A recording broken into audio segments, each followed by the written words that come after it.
on top of my driveway. Was able to get that cleared off. Didn't pay as much attention to my sidewalks. So I threw in the flag a couple times, probably have about two-thirds of it done, but I need to get it back out there with a chisel and get through all this ice. But yeah, it's been fun for sure. Oh yeah. I had some kids come to my house to do my driveway, and I'm thinking like, all right, like $5 or $10 or whatever. They're charging like $75. I would have paid it. Jeez, Yeah. it was not fun. Back in the day, man. I don't know. Yeah. Anyway, all right, everybody. It's my pleasure to introduce Stephen States, a graduate of the Virginia Military Institute and an 8-year U.S. Army veteran whose career reflects a rare blend of leadership, discipline, and advanced analytics expertise. Following his military service, Stephen transitioned into data science, applying his skills first as a data scientist with the United States Golf Association, pretty cool, then as a data science manager at Expression. He later brought his analytical leadership to professional sports, joining the Baltimore Ravens as a senior manager for data science and analytics, where he helps drive data-informed decision-making at the highest level of competition. Stephen's journey from military leadership to elite analytics roles demonstrates his ability to translate complex data into actionable insights while leading teams with precision and purpose. So please join me in welcoming to Seven Eagles, Stephen States. You know what, Brian? I'm gonna need that transcript. You said it way better than I could have. I usually just say, I'm a nerd. But that was way more elegant. So I really That's what I appreciate had on that. my first draft, but I figured I'd Yeah, yeah. No, I appreciate that. Can you go ahead and just give us a little more of your background, especially like your time in service, maybe why you joined, and then because everyone in here now is in some form or fashion transitioning out of the branch of service that they honorably joined and served in. And then maybe speak on like what your driving points were in your decision to transition out. Yeah, so my family, we come from a history of military service. My dad was in the Marine Corps, grandfathers have served. So it was something that I definitely wanted to do. And then I think my parents really didn't give me much of a choice because I'll let you guys on a little joke. My full name is actually Stephen United States. So parents decided to throw United as my middle name. So I kind of felt obligated. So when I was looking for schools, it was one of those things. I also know my personality. I like to enjoy my time, have a a blast and have fun, but one's a little bit more structure in college. So I decided to go to the Virginia Military Institute. It kind of aligned what I wanted academically, the majors that they offered, as well as that military discipline and things I knew I needed to be successful. I did go on a 4-year Army scholarship. When you do that, obviously you commission afterwards, but I was unique in the sense that I was given the opportunity to commission into the reserves. So I gave it a lot of thought, kind of as I was nearing the end of my time at VMI, and decided to commission in the reserves. And I commissioned as a finance officer, which was a blast. And I spent my time in finance, the first several years of my career. And then once I made captain, and you're looking at captain's career course, I decided to transition into logistics, where I was a company commander for HHC, which was a lot of fun. Company command is not an easy task, and especially as as a reservist, it was a lot of additional work. But definitely enjoyed it. Loved my time in the military, and really the desire to transition out was the transition into sports. When you work in sports, your schedule's a little bit more, I don't want to say more demanding. You just work odd hours at times, a lot of weekend demand, a lot of evening demand. I didn't feel like I could give a full commitment to my service if I was doing that. So that was really the catalyst of my transition out of the reserves. I'm still on IRR and do my annual check-ins and all of that good stuff, but I'm fully into kind of the business world now. And a little bit on the business background, I started my career in government contracting. First job out of college was at the Johns Hopkins Applied Physics Lab, was a data scientist there while I was getting my master's. Working in government and kind of that contracting role is a great career choice. I really enjoyed it, but I just didn't feel the passion that I wanted to feel out of my career. And was lucky enough to cold apply to a job at the USGA, got the job and was kind of off in my career in sports. And I think the thing I've learned there was sports, it's a small network. So once you're in sports, you really get to build relationships across multiple leagues and teams. And I was able to leverage those relationships into the job at the Baltimore Ravens, where I'm at today. So that's you bring up networking. Like, how important did you find networking, like, from getting, even while you're still in, like getting out and then, networking into the civilian world, especially sports? Yeah. Yeah, it's huge. I'll be honest with you guys. I was probably one of the more annoying people on LinkedIn. Send out messages, and the thing I would say there is like you want to make connections before you need something or want to make an ask. So I was really big on sending messages. I just want to learn more about your career. Like, how did you get there? Do you have 15 minutes to try chat on the phone? And you'd be surprised at how many people actually took me up on that. And I think like that's something I always tell people, like when I see a message from, a veteran or someone in college and they're just really looking to learn, I do my best to respond to all those that I can versus someone, I'm applying to this job. Can you get me an interview? Like they're two different ways of approaching a similar problem. And I always just recommend that people make the connections more organically before you look to leverage them so you can build that relationship. But it was huge for me. I think building those relationships is where it's definitely got me to where I'm at now. And then hopefully in the future, as I make connections in sports, you never know where your career is going to go. And it's great to have kind of those connections in place. Well, yeah, two things is it okay if I put your LinkedIn uh, contact info in the chat? Yeah, definitely. Please. All right. And then if anyone has any questions whatsoever, either just put them in chat or just raise your hand and I'll call on you. Call on when you can. So you said you were interested in sports, and I know we had a lot of other. We had the Eagles on, we had Padres on, we had all sports. What drew your interest into working in sports? Yeah, I think like the biggest thing was I wanted to work for smaller organizations. That was kind of the initial thing. And, sports I always kind of felt as that would be great if it ever happened. Obviously sports ties everybody together from all walks of life. When you're a fan of a team and you're going to stadium, it kind of brings a lot of people together. And I think that was definitely a huge draw. But I think on the work side, it's really nice working for smaller organizations because you have a very expansive role. You're not just doing what your job description entails. It's kind of a lot of different things across the organization. And then you actually get to see the results of those. So like when we're launching a new product in our stadium, we get to see from inception, how do we want to program this? What's the price? And then we get to see the sales and then fans enjoying that new space or product. So I think just being able to see like kind of the end-to-end results of some of these things is definitely one of the biggest things that I love about it. Yeah, that's awesome. Now, what exactly does a data science and analytics person do? Yeah. So we write it vague and so that way I can sound smarter than I am at times. But really like the way analytics goes in at least football and from my knowledge, most of sports, they separate sports analytics away from business analytics. Sports and everything that they do analytically over there is really the secret sauce and what makes teams successful. I'm in a pretty cool opportunity where I'm on the analytics side for the business.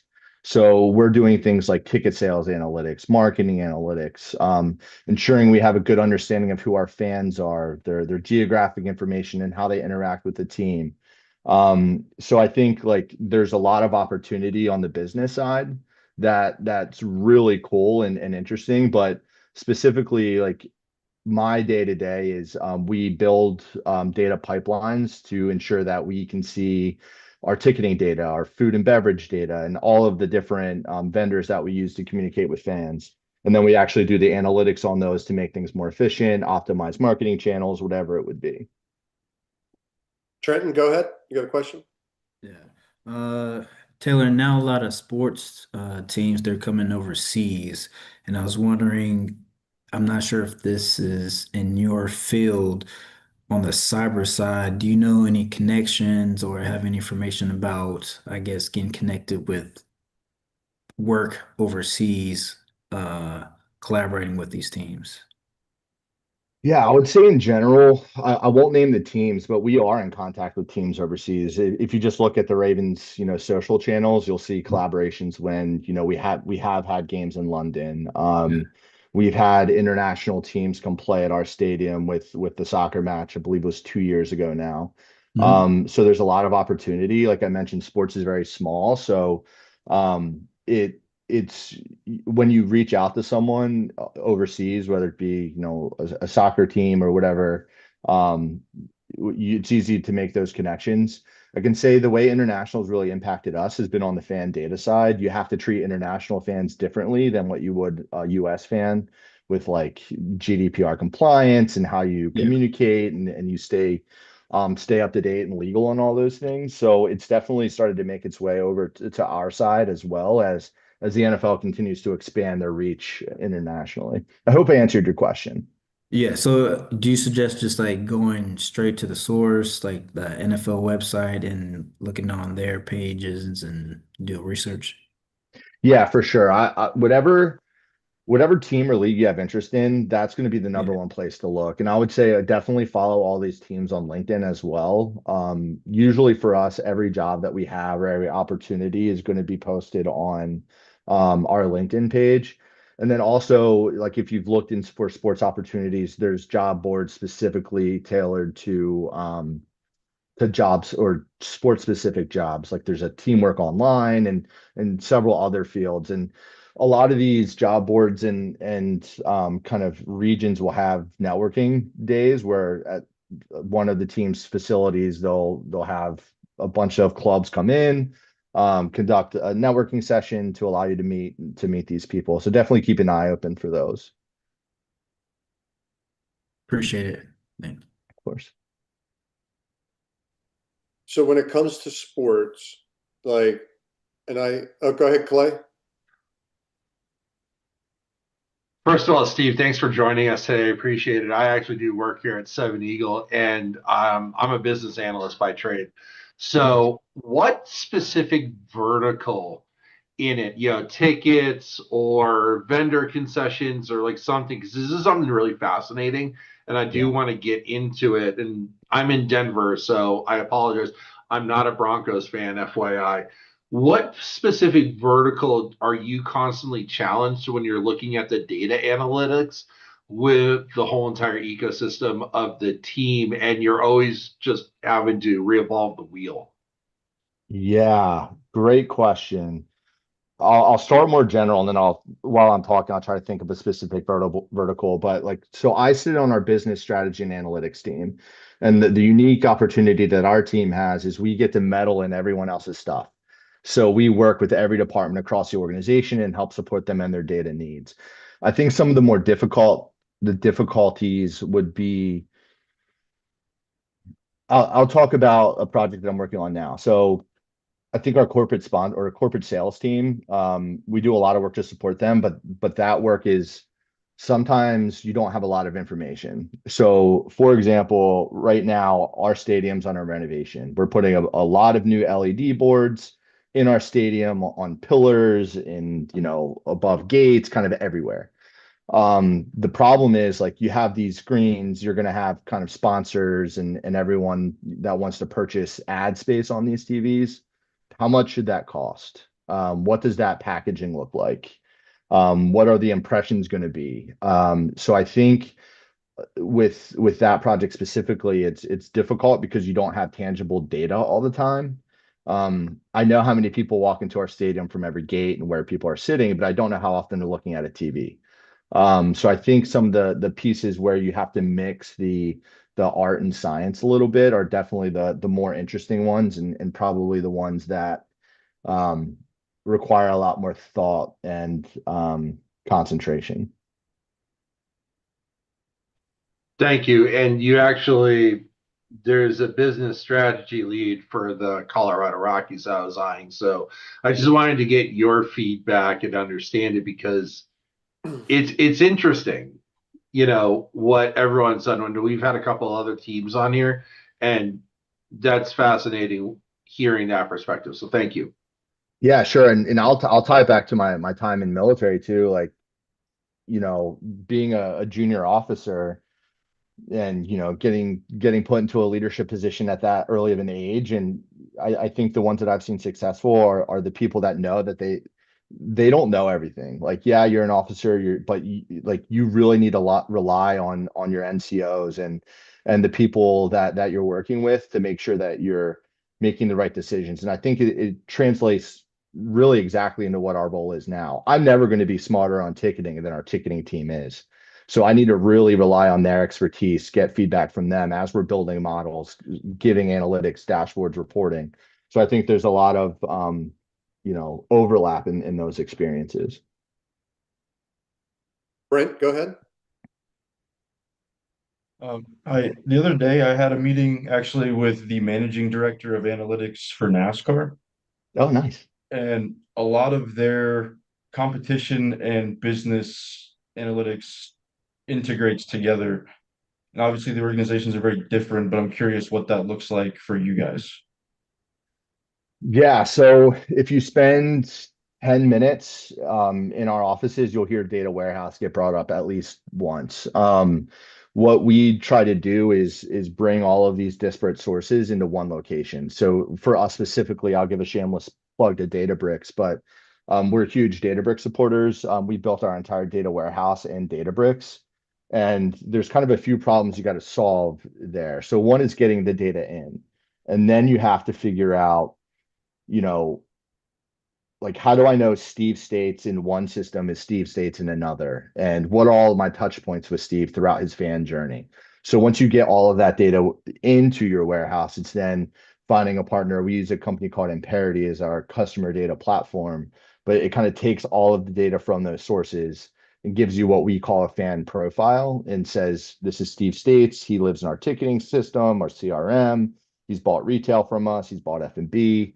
So it's kind of the main thing is bringing everything together into one place and then resolving it in two ways that you can communicate system to system.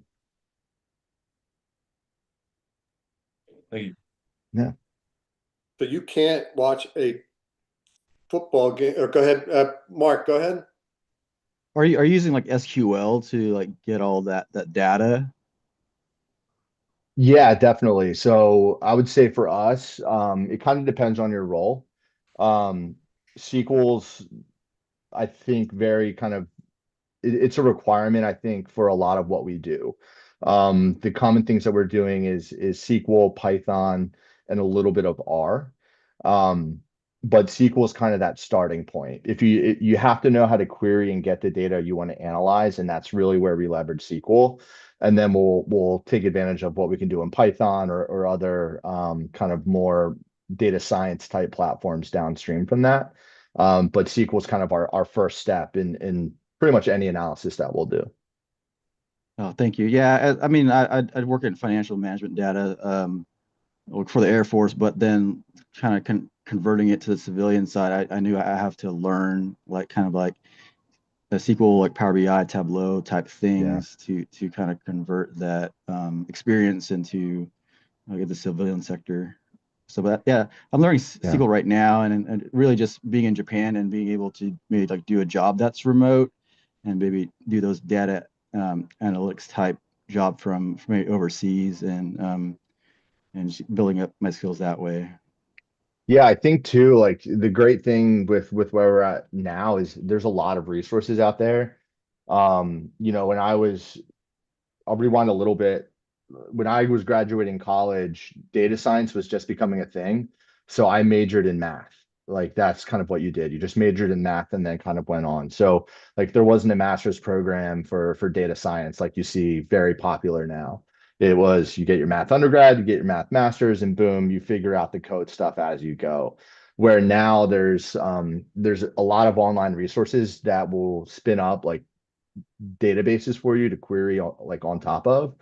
Um, Ones that come to mind, I think Code Academy is a great one, great resource to learn SQL. And we had an intern go through that process last year, and it was actually very good training. So any online resource, it's definitely grown, and look to leverage those as you try to learn. Yes, I know for like the Air Force, maybe for the entire DoD, we have Digital U, and they have all of the Coursera. I mean, it's a free platform for Yeah.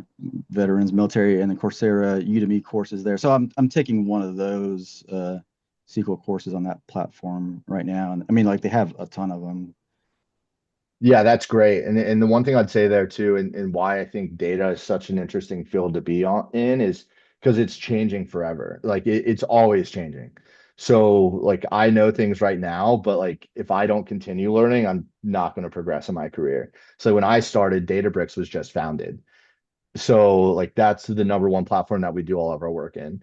And if you look at Databricks back then versus Databricks now, it's completely, you know, it's improved a lot new functionality, um, new capabilities that it didn't have back then. So I think that's what's the most interesting piece in working in data is just one, it's very important. It's you know relevant in multiple industries, and then you get to continue learning. It's never going to be stagnant. Michelle, go Thank you. ahead. Steve, you were talking about those Coursera certifications. How much weight do those really hold? Because I just finished, I'm a data analyst, business analyst, and I just finished the data analytics, the Microsoft Power BI ones. How much weight are those really going to hold on your resume when they see that? It's a great question. Let me think about how to best. I don't want to say they're not going to hold a lot of weight because they do, but they're going to hold weight because now you know how to talk about those topics. Like we're never going to hire like a data analyst without asking these questions about SQL and Tableau. Like I would definitely leverage things like that and certifications that you get through those platforms on your resume, but just know like in my mind, and this is just in general, like don't like just because someone has a master's or a PhD doesn't mean that they're the fit for the job. Like you have to ensure no matter what their education level or experience that they have the technical ability to do it. So I think that the main thing as you take these courses, it's not only cool, now I've completed it and I can put it on my resume, but you really want to ensure that you talk through it and you understand throughout the interview process like how to leverage those things. Because I can say a lot of times we'll do like projects, we'll send, if we narrow down our interview pool to a handful of people, we'll send them home with a project and ask them to complete it in a couple of days to kind of demonstrate that you have the capabilities. I hope that answers your question. Second one. So I am getting ready to finish up first bundle. Is the Tableau one, the bundle with that? Do you think that's a good one to go ahead and knock out as well? I would, yeah. I think one of the cool things about Tableau is I think it's been so successful. Like, I don't know the number, but a lot of people use Tableau. It is a very intuitive platform. I think taking the Tableau courses will definitely be beneficial, but also think more large, like bigger picture too, because one of the biggest difficulties in my job is how do you tell the story with the data that you have available? Like you can have the best performing machine learning model or use the coolest AI or do this really sweet technical work. But if you can't distill it and explain it or show results to non-technical stakeholders, that great work may never get to where it should go. So I think not only like Tableau and Power BI and there's a whole bunch of other ones, but just dashboarding in general. What do dashboards look like? How should you organize them? How do you take data and translate it into story? I think is something that I'm still learning throughout my career. And it's definitely the most important piece in my mind, because if you can't do that, then the work that you do will never make it to its end state.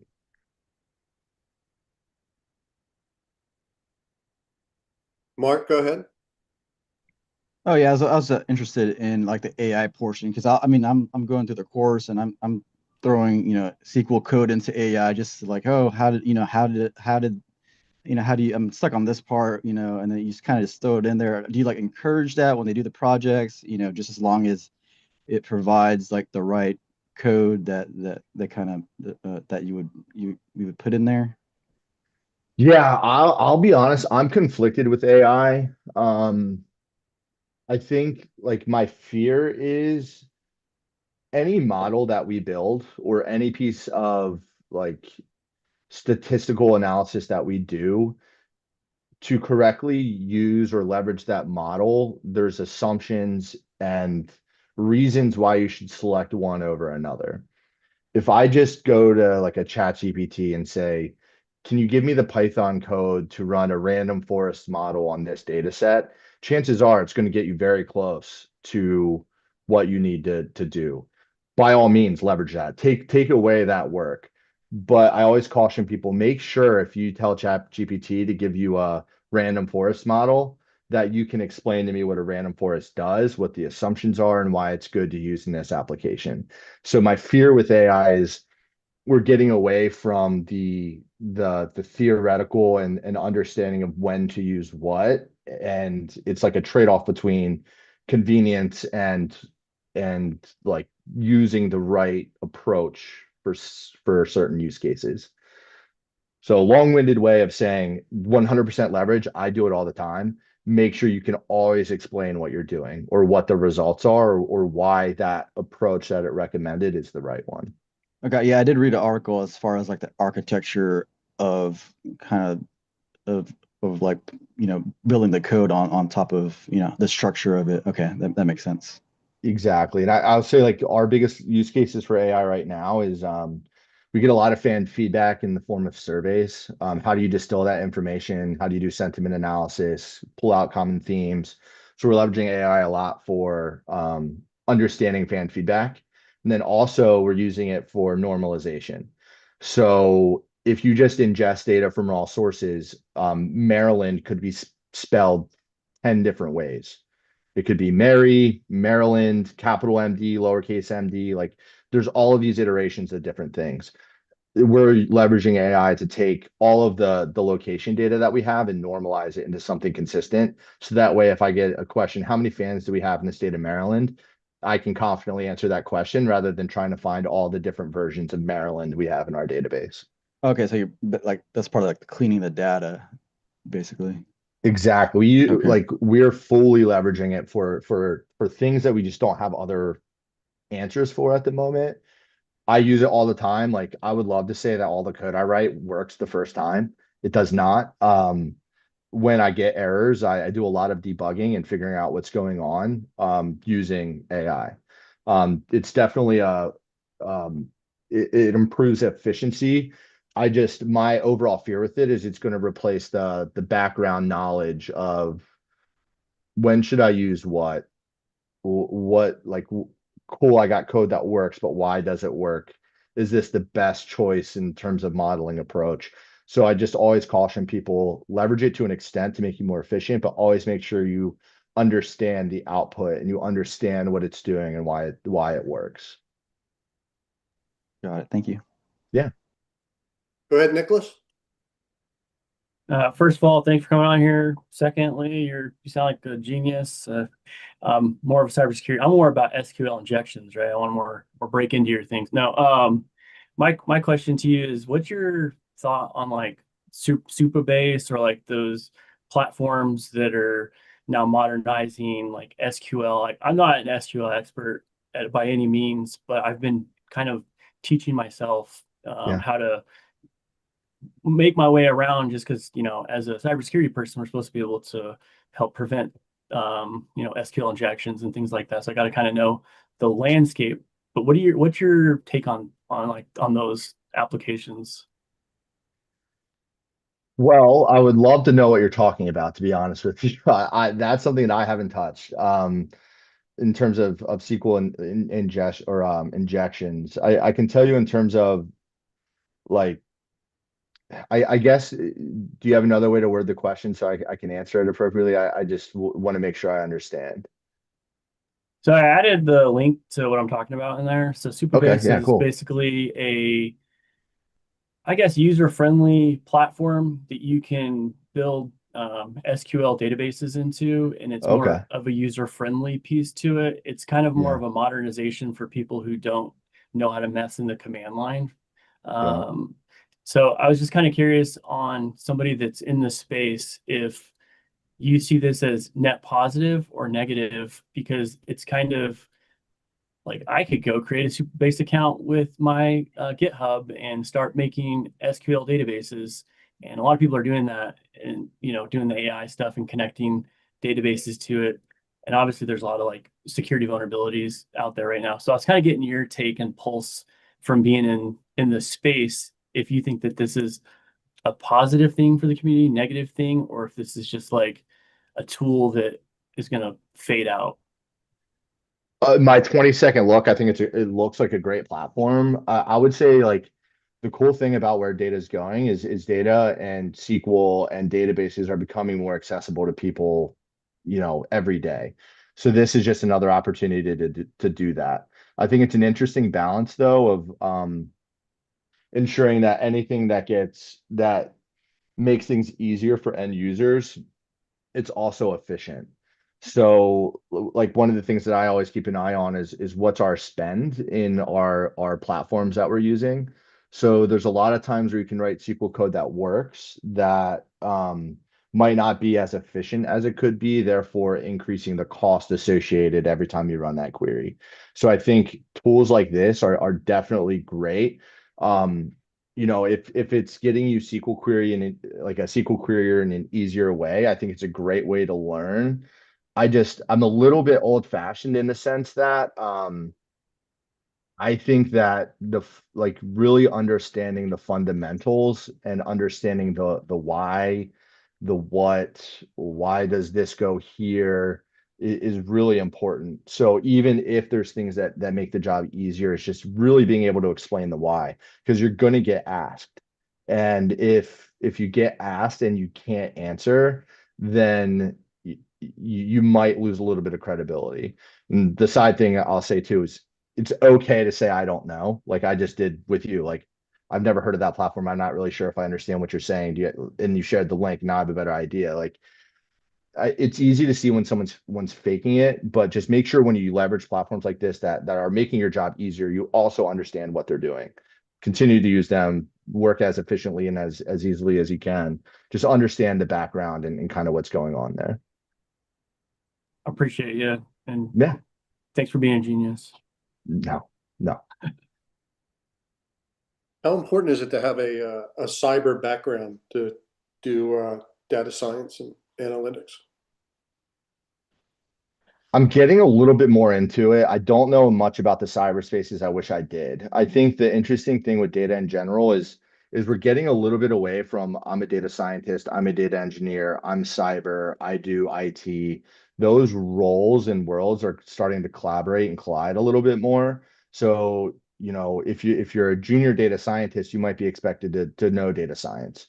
As you start progressing through your career, you have to be able to build out knowledge in all of those, and cyber is one of them for sure. I definitely rely on the people that know more than me in our IT team. um but it's one of those things that like now when we hire people, depending on their experience level, if I hire a data engineer with a certain amount of experience, I'm probably going to expect them to know a little bit about data science and vice versa. So it's kind of transitioning into more of you're a data person, not necessarily an individualized role. And I think the further you can get to positioning yourself that way, the more valuable you're going to be. So be a Swiss Army knife and not very sharp implement is what you're saying there, Steve.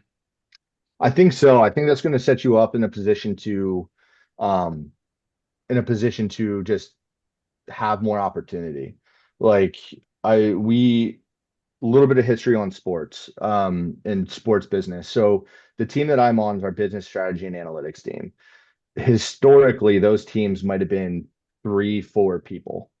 Um, we would rely on vendors to build out our data for us, to kind of maintain everything for us, and we would just kind of sit on top and do analyses as we see fit. The industry shifted a little bit into now on business analytics teams. You have a data engineer, you have a data scientist, you have more data people. It's becoming more in-house. So, like, even though I'm a data scientist, by like trade, I guess I would call myself. When we started building out our data warehouse, I was doing pure engineering work. Like I was doing engineering work as we were trying to hire a data engineer. So it's just always kind of being able to um, understand everyone else's role, and it's similar across teams, military, everything. Like sports is a great example of it as well. Like if you're a quarterback, like you should know what your linemen, your receivers, your running back, what everyone on that field is supposed to do. And it's a good analogy for data as well. Like even though I might not be in cyber, I might not be a classically trained data engineer, I should know kind of the role and a lot of the function of those positions.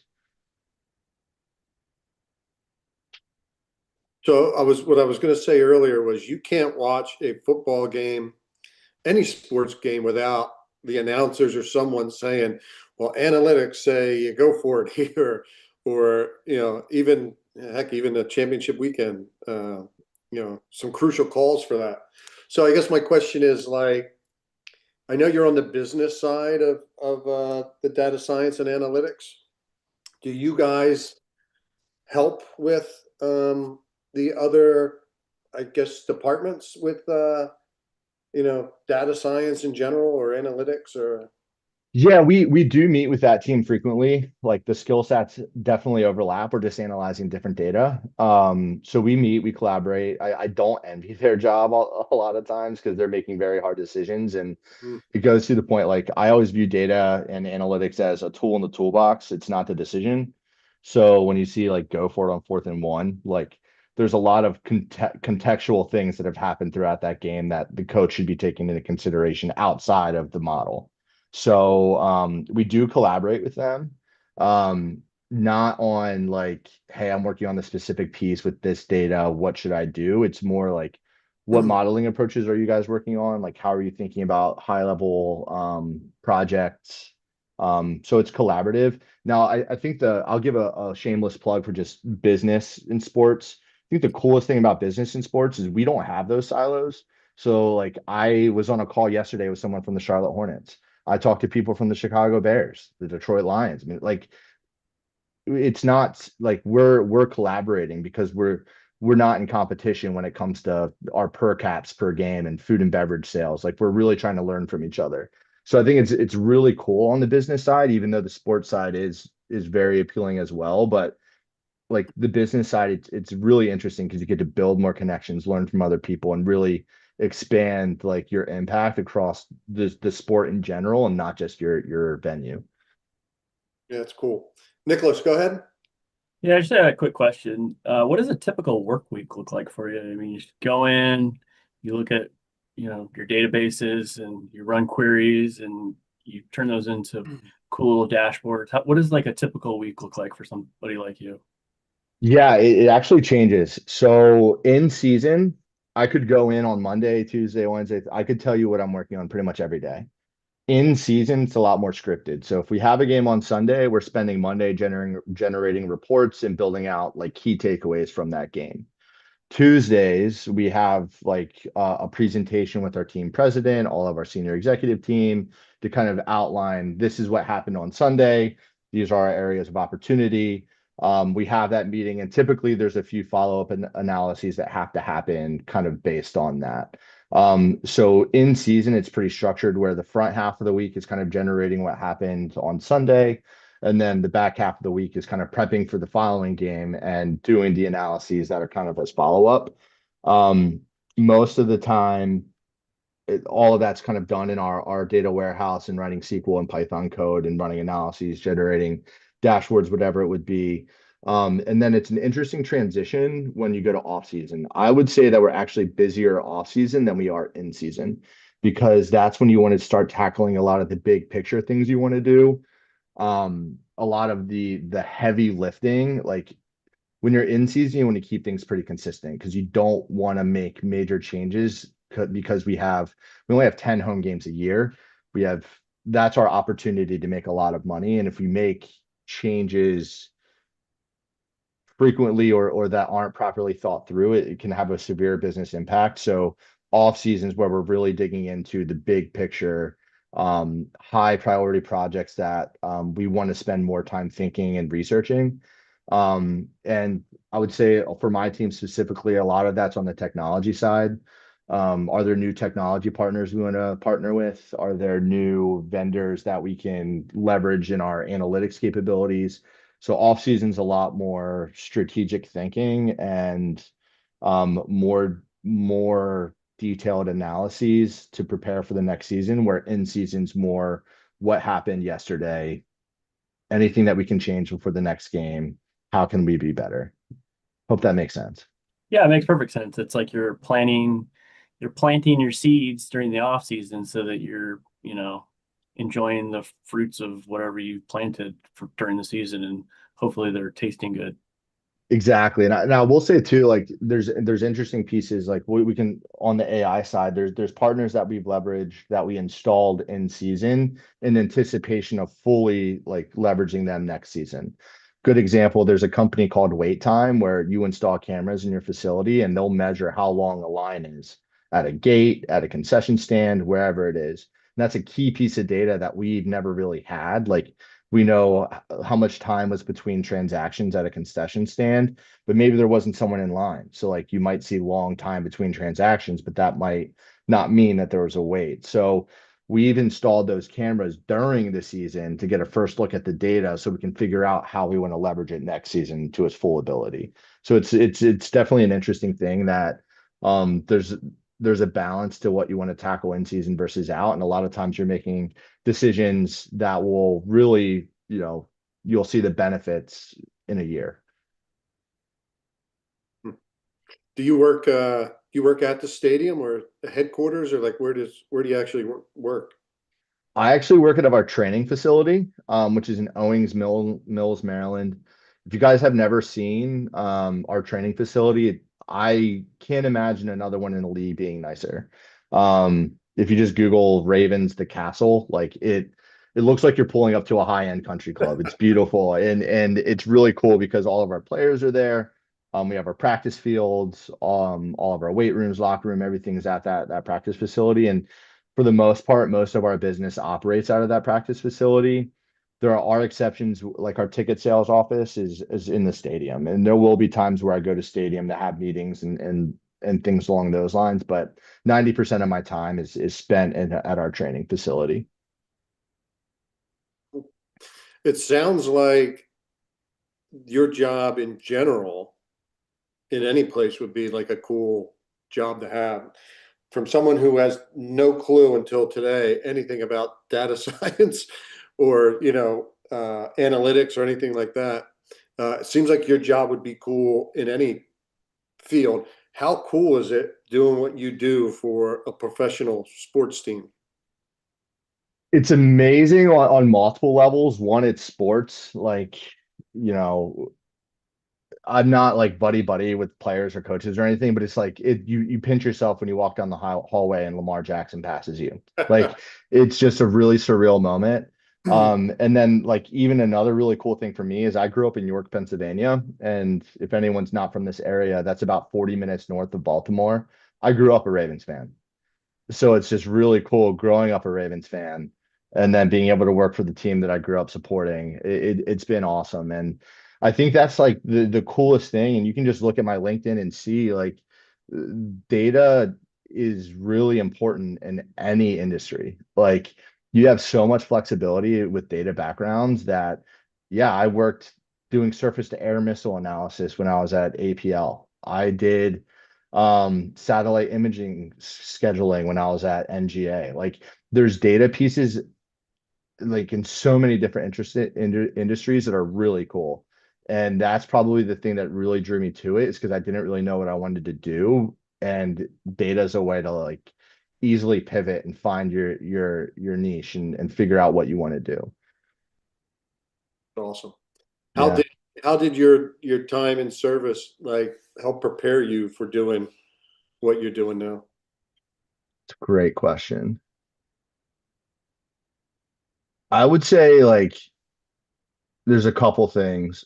One, I think the thing that really was a little bit eye-opening to me, and I really appreciated the military for, is if you think about what you get rewarded for in the military, it's typically for selflessness. It's because you are a team player or you helped the team reach a goal. Like it's not necessarily about you, it's about how you supported others. And like that's something that I think industry is missing a little bit. You get a little bit more rewarded for individual accomplishments. So I think just having that initial baseline of the selflessness, working for others, and really like the brother and sister mentality, I think is something that I've taken to the business side. And it's been really, really beneficial for me. And then I think two, it's understanding how to work with others, which when I was in, I probably would have laughed at that comment, but I think being an officer was really interesting, and especially a junior officer.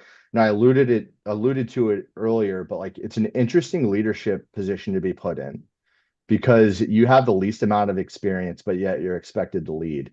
And I think when you're put in that position, and if you do it the right way and you understand that, and you understand that you need to learn and you need to build relationships with your NCOs and then your commanding officers to ensure that we're getting where we need to be. And how do you understand how to get advice, but also make decisions that might not be popular? I think those two things really is what I've taken the most out of my military experience.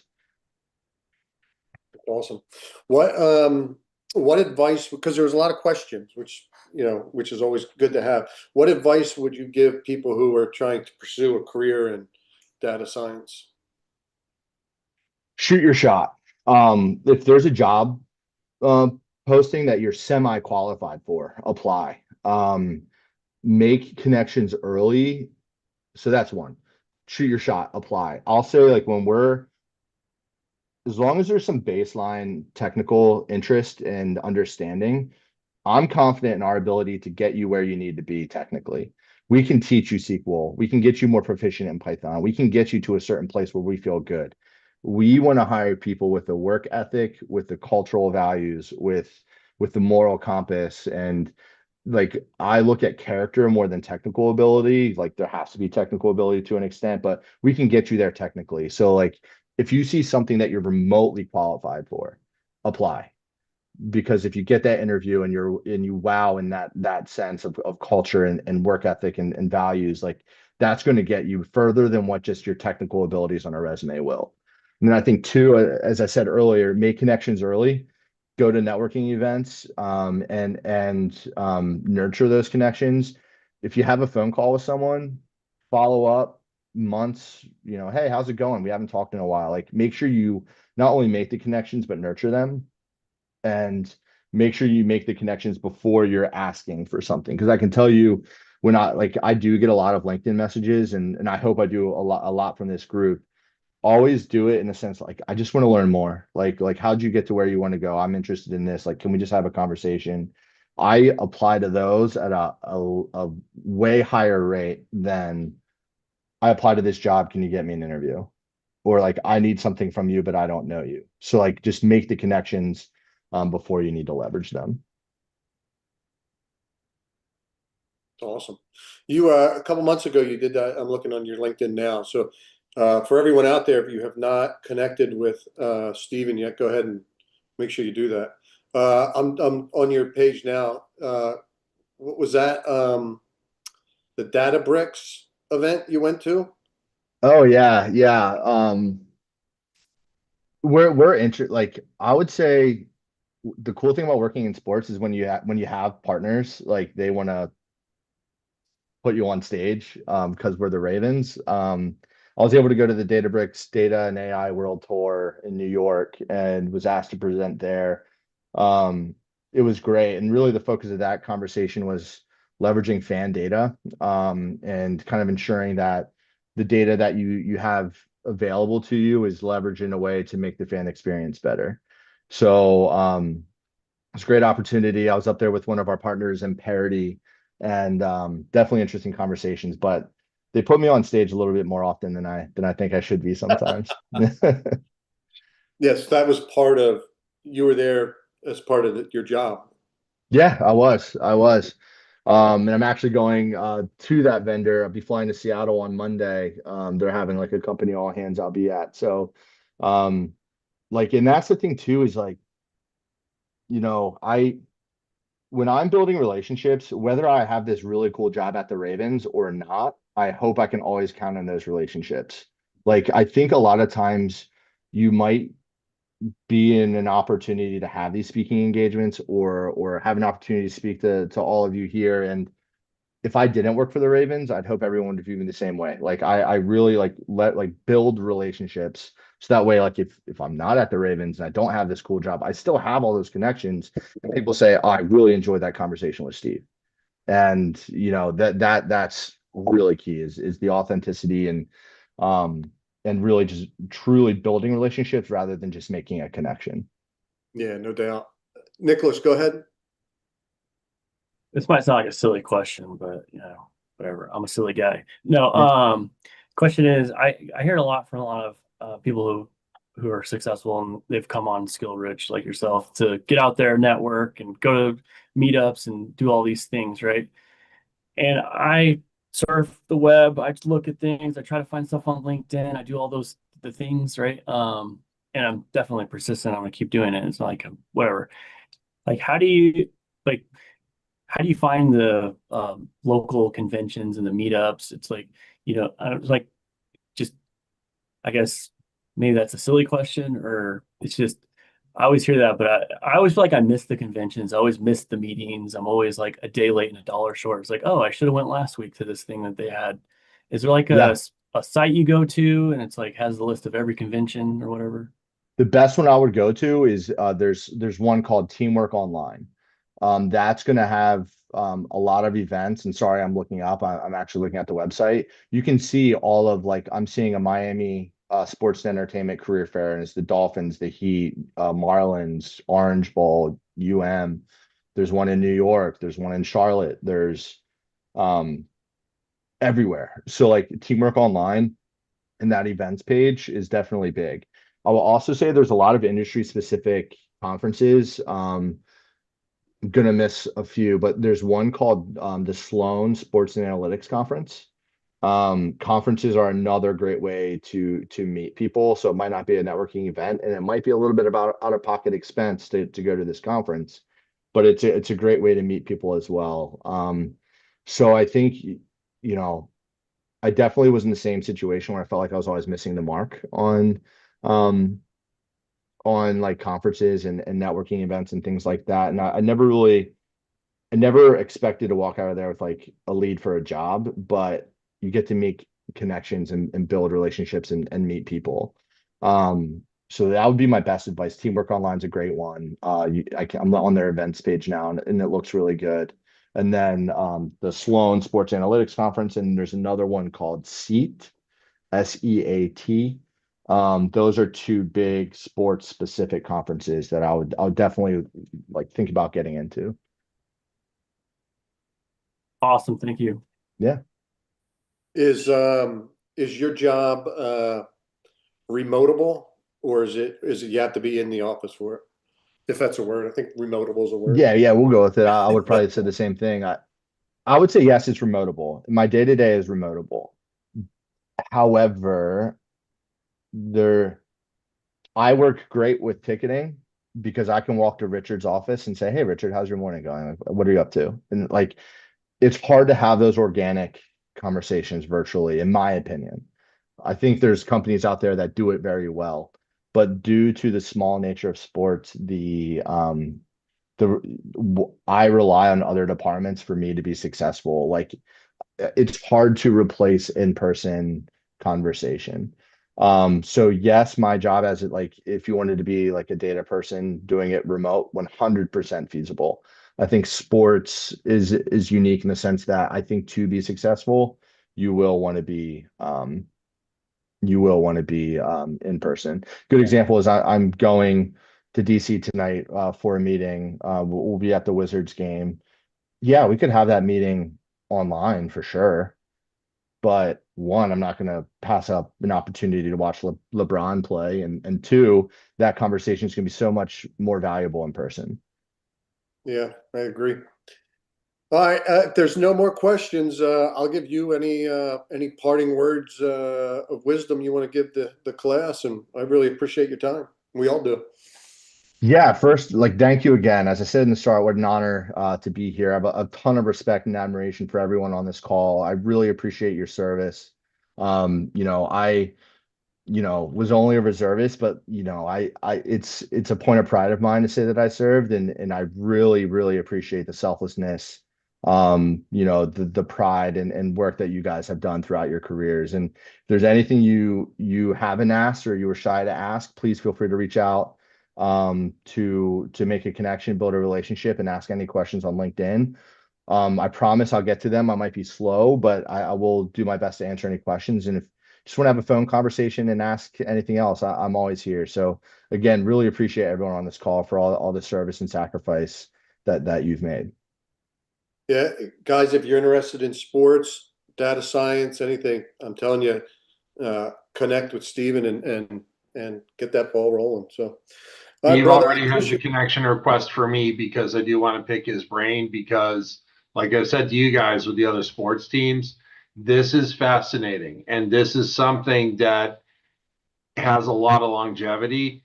And for those of you who are the tech people out there, it gives you that experience that you're looking for. Yep, no doubt. All right, brother, I appreciate you. Awesome. Appreciate everyone on the